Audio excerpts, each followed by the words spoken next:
Chiến kia từ chiến từ bồn Opal Australia hỏi chỉ Black Opal Australia Black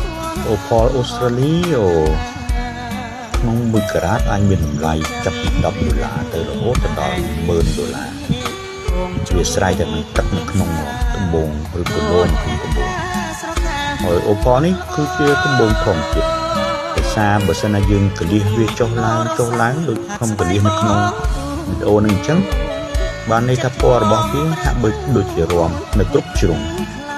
យើងអាចសង្កេតមើលឃើញវាដូចរំហើយភាសាបច្ចេកទេសតាក់ទងត្បូងអូប៉លគេឲ្យឈ្មោះថា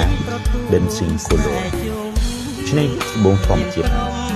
ហើយលក្ខណៈសម្គាល់ទី2របស់វាគឺនៅពេលណាដែលយើងយកវាទៅរុះនឹងផសឡាញគឺវាអត់ប្រកិតនឹងផសឡាញទេហើយត្បូងហ្នឹងគឺមានលក្ខណៈដូចក្រមួនបើយើងស្ទាបនៅលើត្បូងគឺរលោងហើយតម្លៃរបស់វាគឺអាចរហូតដល់$10,000នៅក្នុងមួយខែហើយត្បូងនេះគឺទំហំ5 លីគុណនឹង7 លីដែលនៅចន្លោះ1ការ៉ាតជាងក៏តែដោយសារតែចរណៃ